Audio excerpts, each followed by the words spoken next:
Have you ever filmed something, you look back at it, and you just think, oh, this looks terrible? I think we've all been there. And I bet the first thing you do is blame your gear. You start telling yourself, if I just had a better camera, my videos would look amazing. Well, I'm here to tell you that's probably not the problem. That's right, what you're looking at right now, this shot, it's not from some 60,000 or couple of lux cinema camera. Nope, this is from a basic, everyday smartphone. And in this breakdown, I'm going to show you exactly how you can get this look yourself without having to spend a ton of money. So, how do we pull this off? It's not some kind of magic trick, you know? It's a method. It's a series of simple, deliberate steps that, honestly, anyone can follow. So let's dive in. We're going to build this cinematic look from the ground up. And the foundation, the very first thing you need to fix, it's probably not what you're thinking. So take a guess. What do you think it is? Most people would probably say it's the lighting, right? Or maybe some secret camera setting. But they'd be wrong. The first, and honestly the most important step, has nothing to do with what you see. It's the audio. I know. It sounds totally backwards, but just trust me on this. Your audience will forgive a grainy video, but they will not put up with bad sound. It just instantly makes everything feel cheap and, unprofessional. It might sound a little crazy, but good audio makes up a staggering 60% of the viewing experience. Seriously. If your sound is all echoey and muffled, or there's a loud fan whirring in the background, people are just going to click away. They won't even stick around long enough to see how great your visuals are. Okay, so how do we fix it? It's a really simple two-step process. And notice, buying a fancy microphone is step 2, not step 1. First, we have to fix the space that you're actually recording in. Before you do anything else, turn off any fans or ACs and clap your hands. Hear that little echo, that reverb? That's the enemy. Now, to kill it, you do not need that expensive acoustic foam. Just grab some thick blankets, pillows, you can even lean a mattress against the wall. Put them around you, especially on the wall you're facing. Look, it might not be pretty, but it will absorb that echo and make your audio sound 10 times cleaner. And it costs you absolutely nothing. Now we can talk about the mic. Yeah, a dedicated recorder like a Zoom H1N is great, but you really don't need it to start. Just use your smartphone. Record your audio separately on your phone, and then run that file through a free AI tool like Adobe Podcast. It'll clean it up and make it sound surprisingly professional. The only catch? It sounds best on phone speakers, but since that's how 90% of people are going to be watching your stuff anyway, it's a perfect solution. Okay, with our audio sounding nice and crisp, it's time to paint our scene with light. Now, the first, and this is a non-negotiable rule of cinematic lighting, is control. You have to get rid of all natural light. Close the curtains, shut the door, maybe even wait until it's dark outside. You want to start with a completely black canvas. Your first brushstroke is the key light. This is your main light. It's the one that does all the heavy lifting to make you look good. It needs to be pretty powerful. Think like a 40 or 50 watt bulb. But it also needs to be soft. You can buy a professional light, sure, but a simple bulb inside a cardboard box to direct it, with some tracing paper taped over the front to diffuse it, that can work wonders. Next up is the rim light. Some people call it a hair light. This is what's going to separate you from the background and give the shot that awesome sense of depth. And the best part? It doesn't need to be powerful at all.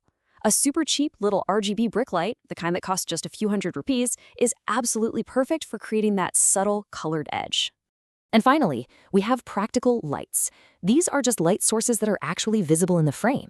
Could be a desk lamp, a string of fairy lights, a colored smart bulb in the corner, really anything that glows, and adds some visual interest to your background. It makes the whole scene feel more real and lived in. So where does all this stuff go? Well, placement is everything. Your big, powerful key light goes at about a 45-degree angle to your face, aimed slightly down. This creates some nice, soft shadows.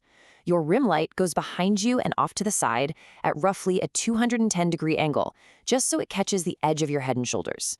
And the practicals? Just scatter them around in the background until it looks cool. Simple as that.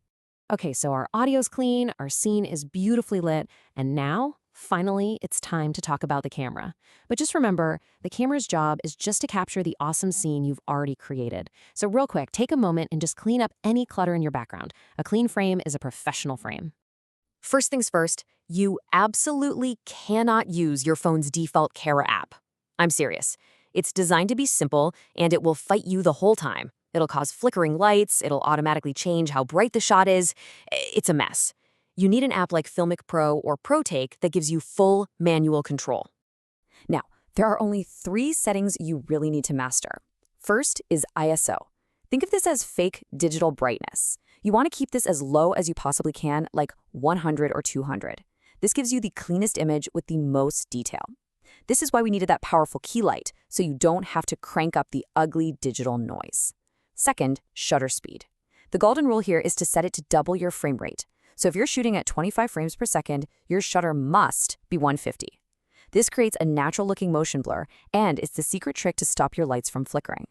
Finally, white balance. Don't worry about the numbers, just adjust the Kelvin scale until your skin looks like your skin, and then lock it in. Just as important are the things you need to turn off. Turn off any kind of automatic exposure or focus. You've set the light, you've set the focus, so lock it in.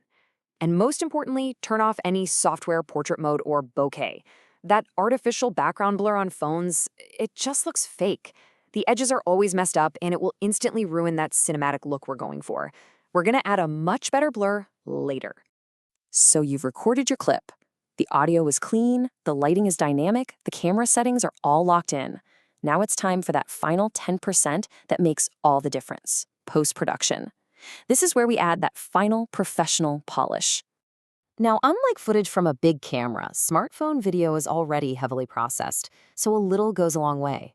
First, just play with the contrast. That's the difference between your darks and your lights. Then, add a little touch of vibrance. It's a smarter way to boost colors without making your skin tone look all weird and orange. A subtle vignette, which just darkens the edges of the frame a tiny bit, is a classic trick to guide the viewer's eye right to you. And finally, using a tool called HSL Secondary, you can select just one color, like that cool blue rim light, and make it pop. Hey, remember that fake portrait mode we turned off? Here's how to do it the right way. In your editing software, put an adjustment layer over your clip. Add a blur effect to it. Then just draw a rough mask, like a blob, around your body. Soften the edges of that mask, and then just hit invert. And boom, the blur is now on the background, not you, and it looks 1,000,000 times more convincing than what your phone can do on its own. All right, we have covered the entire workflow from sound all the way to final color. But before you run off and hit record, I want to share 2 absolutely crucial warnings that are specific to shooting on a smartphone. These aren't just tips, these are things you need to know, because phones behave in ways that professional cameras just don't. First, try your best to record your entire video in one single take. For some bizarre reason, even with all your settings locked, if you stop and start recording on a smartphone, the color and the brightness can change, just slightly, and it makes it impossible to match your shots later. Second, you gotta be aware that the phone's processor reacts weirdly to new lights. Like when you turn on your rim light, you might notice your key light suddenly looks different. The phone is trying to reprocess the whole scene. It's strange, but if you expect it, you can adjust for it. And that's really it. Audio, lighting, camera settings, and a final polish. Those are the building blocks. You now have the technical knowledge to make a simple smartphone look like a proper cinema camera. The gear is no longer the excuse. So the only question left is, what story are you going to tell?